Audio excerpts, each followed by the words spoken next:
Fala pessoal, sejam bem-vindos a mais uma videoaula para a certificação CPA. E apenas lembrando, para quem quiser ter acesso ao curso completo, com todas as videoaulas, apostilas em PDF, mais de 1000 questões comentadas em vídeo, resumos, simulados, eu vou deixar na descrição desse vídeo aqui no comentário fixado o link para que vocês possam conhecer a plataforma de estudos que vai ser o diferencial na aprovação de vocês na CPA. E no mais, só peço aí que vocês deixem um like no vídeo, né, para dar aquela moral e desejo a vocês uma excelente aula. Vamos falar um pouco sobre fundos garantidores e aí do FGC. Bom, seguinte, os fundos garantidores, eles são instituições responsáveis para a estabilidade financeira, com dois objetivos principais desses fundos garantidores, tá? Um deles é de proteger os depositantes das instituições financeiras associadas, e o outro desses objetivos é prevenir crises sistêmicas no ambiente financeiro. E aí no Brasil a gente tem dois desses fundos garantidores: o Fundo Garantidor de Crédito, o FGC, e o Fundo Garantidor do Cooperativismo de Crédito, o FGCOP. Então vamos começar falando aqui sobre o FGC, tá? Bom, o FGC então ele é uma entidade civil privada, tá? Sem fins lucrativos. Então, o FGC ele não tem fins lucrativos. E o objetivo dele é de administrar mecanismos de proteção aos credores de instituições financeiras. Então, a gente sabe que eu tenho aqui a instituição financeira e ela vai captar recursos, né? Ela tem diferentes formas de captar esses recursos. Uma dessas formas aqui é, por exemplo, através da emissão de um CDB.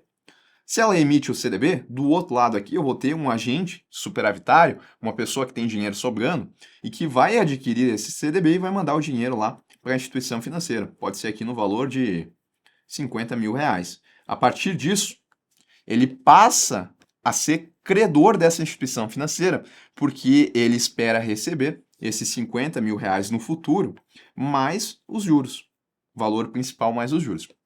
E se a instituição financeira ela eventualmente não tiver como fazer o pagamento porque ela passou daqui a pouco por uma liquidação judicial ou extrajudicial, aí o fundo garantidor ele vai ser responsável por pagar em até determinado valor esse dinheiro aqui que a instituição financeira deveria pagar e não pôde pagar, tá? Então, ele é um fundo que vai garantir de acordo com algumas características, de acordo com algumas regras, o valor dos credores de instituições financeiras, tá?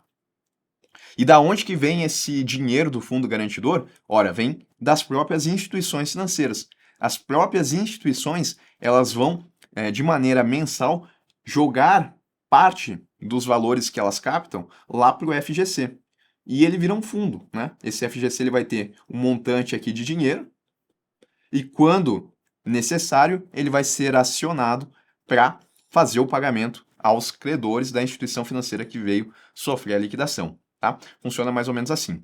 Bom, por isso que ele é uma entidade civil, por isso que ele não tem finalidade lucrativa. Obrigatoriedade. Todas as instituições financeiras que recebem depósitos à vista, a prazo e em contas de poupança, e também as associações de poupança e empréstimo, devem participar junto ao FGC. Ou seja, elas têm que contribuir mensalmente de acordo com o que elas estão captando, e isso vai aumentando o dinheiro do FGC para que, quando necessário, ele seja acionado. Tá? Ele tem três principais finalidades aqui: proteger depositantes e investidores. Além disso, contribuir para a manutenção da estabilidade do sistema financeiro nacional, tá? Porque isso vai passar mais confiança àquelas pessoas que estão colocando dinheiro, porque elas sabem que se acontecer alguma coisa com a instituição, elas recebem o dinheiro delas de volta.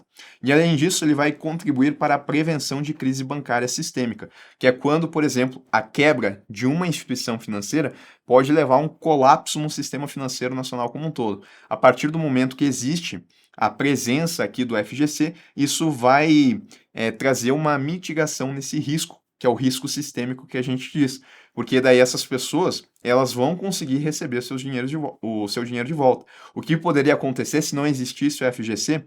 Eu tenho aqui, por exemplo, uma instituição financeira, ela quebrou. Aí o pessoal todo aqui que tinha o seu dinheiro para receber não vai conseguir receber, né? Porque não existe o FGC nessa situação aqui.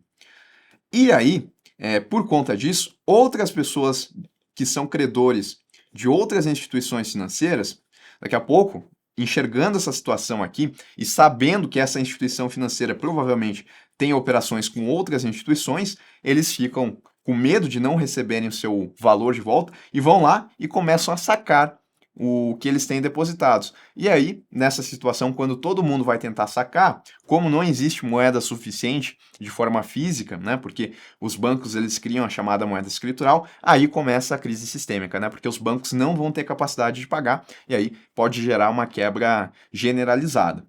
Mas aí, como existe o FGC, esse investidor ele sabe que essas pessoas vão receber e ele já talvez não vá lá fazer o saque, ele deixa o dinheiro dele investido.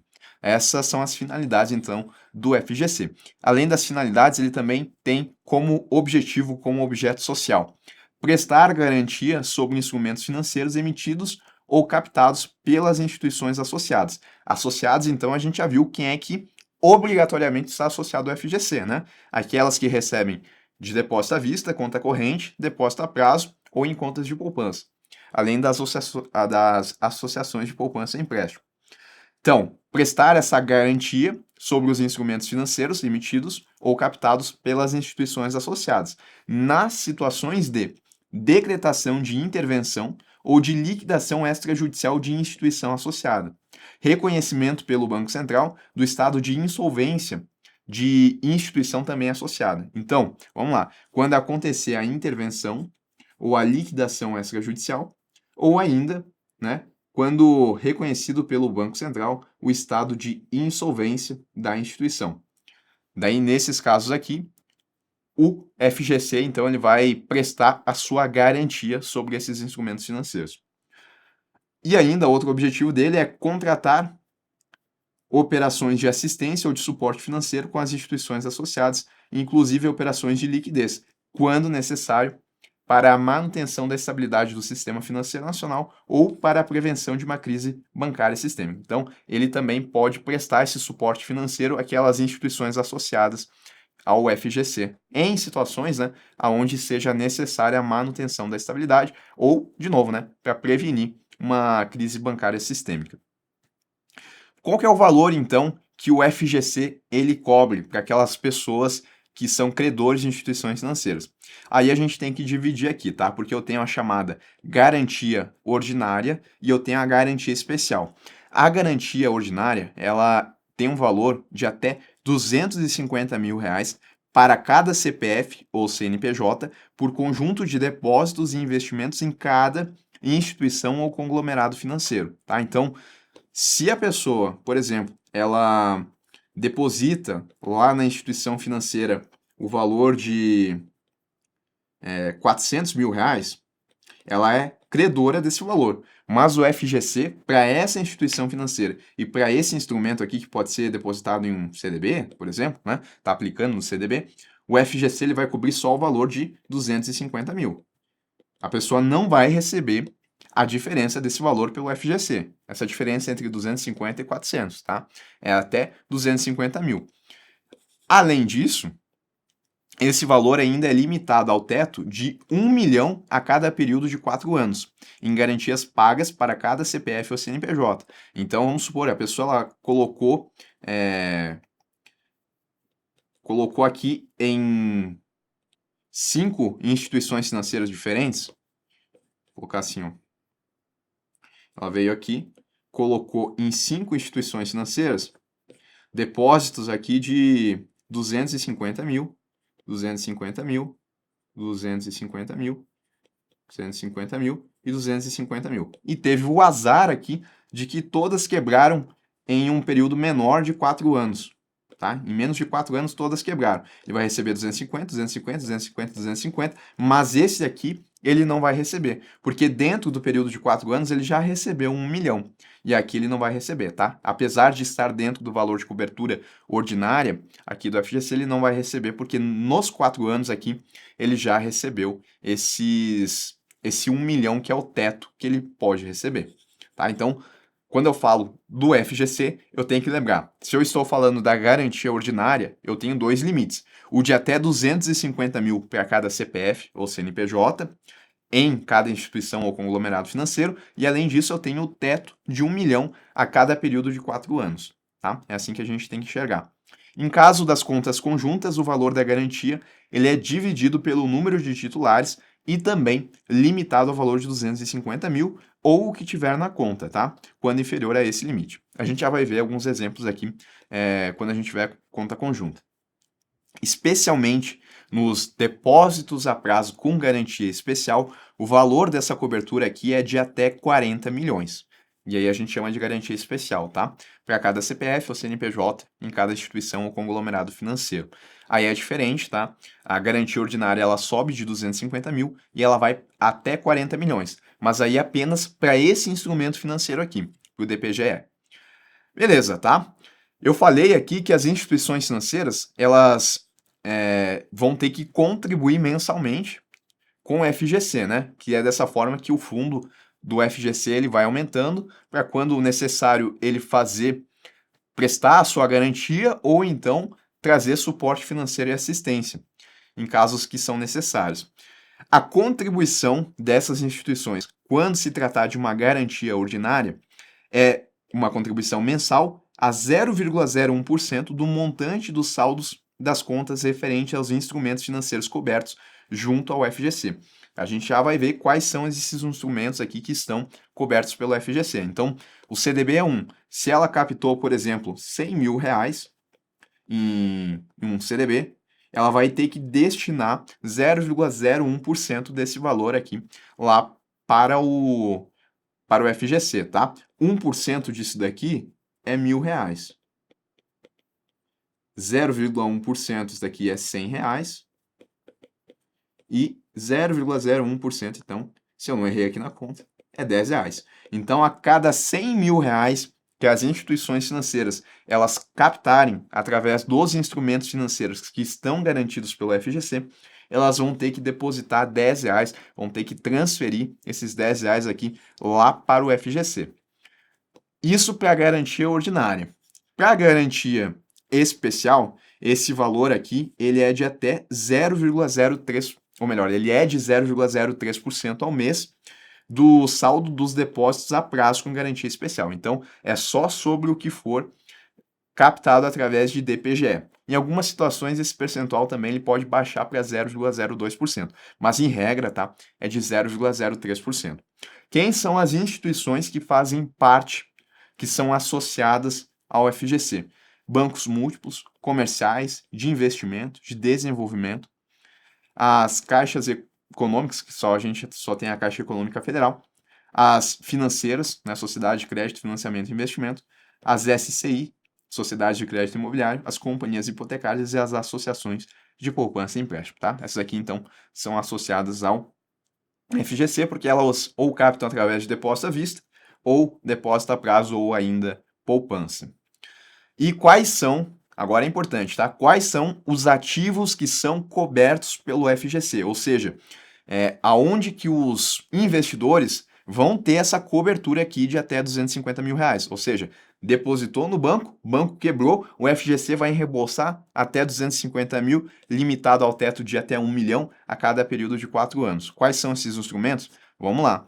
Depósito à vista, conta corrente, caderneta de poupança, letra de câmbio, letra hipotecária, letra de crédito imobiliário, LCI, a LCA, o CDB, o RDB, depósitos mantidos em contas não movimentáveis por cheque, que não seria uma conta corrente nesse caso aqui, e operações compromissadas, tá? Então, nessas situações todas aqui, eu tenho a garantia ordinária de até 250 mil, observado aquele teto de 1 milhão. E a garantia especial, dentro dos ativos cobertos pelo FGC, eu vou ter o depósito a prazo com garantia especial, o DPGE. Agora, presta atenção aqui, o que não está coberto pelo FGC, tão importante como saber quais são os instrumentos cobertos pelo FGC, é saber aqueles que não são. Então, depósitos, empréstimos ou quaisquer outros recursos captados ou levantados no exterior. Operações relacionadas a programas de interesse governamental instituídos por lei. Depósitos judiciais, marca um asterisco, esse aparece em prova. Qualquer instrumento financeiro que contenha cláusula de subordinação, autorizado ou não pelo Banco Central a integrar o patrimônio de referência de instituições financeiras e demais instituições. Então, instrumento financeiro que tem a cláusula de subordinação. Os créditos, quais? De titularidade de instituição financeira e demais instituições autorizadas a funcionar, de entidades de previdência complementar, de sociedades seguradoras, de capitalização, clubes de investimento e fundos de investimento. Marca um asterisco aqui, esse daqui também aparece muito, tá? Fundos de investimento, cotas de fundos de investimento não são garantidos pelo FGC. Ainda, aqui, né? Cotas de fundo de investimento ou que representem quaisquer participações nas entidades referidas aqui no item anterior, tá? Letra imobiliária garantida, tá? Prestem atenção aqui também, porque a letra de crédito imobiliário ou de crédito do agronegócio, elas são cobertas pelo FGC. Agora, a letra imobiliária e a LIG, a letra imobiliária garantida, elas não estão cobertas. Então, só para a gente reforçar isso daqui, títulos públicos federais, ações,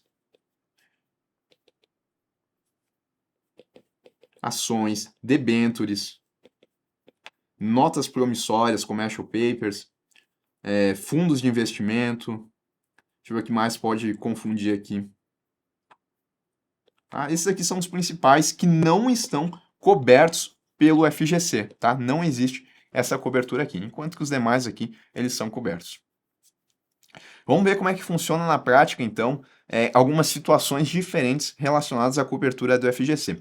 Vai lá o investidor e ele aplica 500 mil reais em ativos de uma mesma instituição, tá? Então ele colocou 200 mil reais no banco A, 150 mil reais no banco A também, né? São a mesma instituição. Pode ser aqui, por exemplo, 250 mil no CDB, aqui pode ser 150 mil numa LCA, aqui pode ser no RDB, e nesses 50 mil reais aqui pode ser conta corrente, tá? Foi lá e colocou tudo na mesma instituição, 500 mil reais. Aí essa instituição foi lá e quebrou, né? Ou ainda, né, teve aquela situação do Banco Central de estado de insolvência decretado pelo Banco Central. Aí quebrou. Quanto que vai ser o valor, então, que esse investidor ele vai receber do FGC? Vamos lá. O banco quebrou, o investidor vai lá, aciona o FGC ele vai reembolsar 250 mil reais, porque é 250 mil por CPF em cada instituição financeira ou conglomerado financeiro. Ele aqui depositou tudo na mesma instituição financeira, então ele só vai receber 250 mil. O investidor ele aplicou 500 mil reais em ativos de diferentes instituições. Então, no banco A ele colocou 200 mil, no banco B 150, no banco C 100 e no banco D 50 mil. Como é que vai ficar nesse caso aqui? Ele vai receber 200 mil do banco A, 150 do banco B, 100 do banco C e 50 do banco D. Ele vai receber os 500 mil reais dele de volta. Aqui também não ultrapassou aquele limite de 1 milhão, porque a gente está considerando apenas o que a gente está enxergando aqui, tá? Mas se no período de 4 anos, por exemplo, ele já tivesse acionado o FGC antes e já tivesse recuperado 750 mil em situações anteriores, e se estiver dentro dos 4 anos, aí ele não vai conseguir reembolsar 500, né? Porque ele vai entrar naquele teto de 1 milhão. Ele só conseguiria reembolsar 250, tá bom? Mas aqui, então, colocar em instituições diferentes vai aumentar as chances dele receber todo o dinheiro dele de volta pelo FGC. Investidor, ele aplica 2 milhões em ativos de diferentes instituições.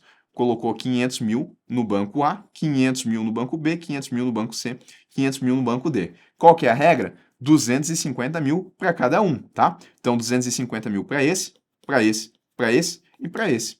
Total de 1 milhão. Agora, se no período de 4 anos ele for tentar, se ele tiver o azar de novo de um outro banco que ele colocou o dinheiro quebrar, ele não vai mais conseguir reaver os valores, porque ele já atingiu aqui o teto de 1 milhão. Situação aqui de conta conjunta, tá? Investidores possuem conta conjunta com saldo de 400 mil reais. Vão lá, depositam no banco A. O banco A passa por liquidação, tá? Eles têm esses 400 mil reais. A gente viu que quando é conta conjunta, o valor ele é de 250 mil, o teto, né? Dividido pelo número de titulares na conta. Então eu tenho 2 titulares aqui, cada um dos dois vai receber 125 mil reais. Ou é o teto de 250 mil, ou o que estiver em conta, né? Se, por exemplo, aqui a conta estivesse com 200 mil, aí cada um ia receber 100 mil. Perfeito, né? Nessa situação onde a gente tem 2 titulares. Se tiver mais de 2 titulares, vai dividir de acordo com os titulares. Bom, e além do FGC, eu também tenho o Fundo Garantidor do Cooperativismo, tá? O FGCOP. A diferença aqui, ela é bem pequena, tá? Porque ele também é um fundo criado com o objetivo de administrar mecanismos de proteção. O detalhe é que é especificamente a credores de cooperativas de crédito e de bancos cooperativos que são associados a esse fundo. Também é uma entidade civil sem fins lucrativos, né, uma entidade civil privada, e que a gente vai ter associados a elas. Quem que são associados? Os associados aqui são as cooperativas singulares de crédito e os bancos cooperativos, autorizados a captar recursos e depósitos sem emissão de certificado. Eles, obrigatoriamente, aqui vão participar, então, do FGCOP. E o valor da garantia é também aqui de R$ 250 mil, limitado ao saldo existente. Quais são os instrumentos que são cobertos pelo FGCOP? Vamos lá. Depósitos à vista, ou sacáveis mediante aviso prévio, depósito de poupança, depósito a prazo, com ou sem emissão de certificado, o RDC ou RDB e CDB, depósitos mantidos em contas não movimentáveis por cheque, letras de câmbio, letras hipotecárias, LCI, LCA e operações compromissadas, desde que os títulos que formam o lastro dessas operações compromissadas, eles tenham sido emitidos após 8 de março de 2012, tá? Então, o FGCOP ele é muito semelhante, a diferença só é que aqui a gente está falando de credores, de cooperativas de crédito e de bancos cooperativos. Essas instituições também têm que fazer parte obrigatoriamente junto ao FGCOP para administrar essa forma de garantia aos credores dessas instituições.